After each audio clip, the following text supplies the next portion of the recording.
আসসালামু আলাইকুম রহমতুল্লাহি ওয়া বারাকাতুহু। আলহামদুলিল্লাহ। প্রিয় দর্শক, ইউনাইট টিভির পক্ষ থেকে আপনাদের সবাইকে জানাই আন্তরিক শুভেচ্ছা ও মোবারকবাদ। আপনারা দেখতে পাচ্ছেন আমি কলার সাম্রাজ্যে বসে আছি।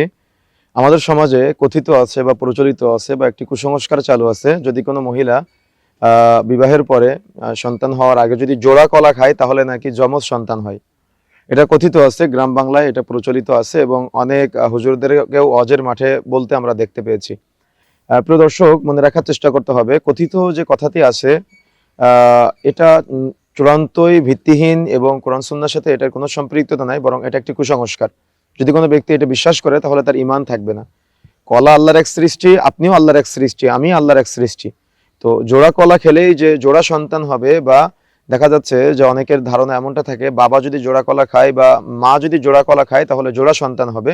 এগুলা নিতান্তই ভিত্তিহীন একটা কুসংস্কার কথা সমাজে প্রচলিত আছে, যেটা থেকে আমাদের অবশ্যই বিরত থাকতে হবে। যদি আপনি এটা বিশ্বাস করেন তাহলে আপনার ঈমান থাকবে না।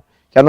এটা বিশ্বাসের একটা বিষয়। অনেকেই গ্রাম বাংলায় এগুলো বিশ্বাস করে ওই বিবাহের পর থেকে সন্তান হওয়ার আগ পর্যন্ত জোড়া কলা খায় না। এমনকি এমন অনেক ব্যক্তি আছে তার জীবনে কোনোদিন জোড়া কলা খায় না। কেন খায় না? যে হয়তো যমজ সন্তান হবে এই ভয়ে।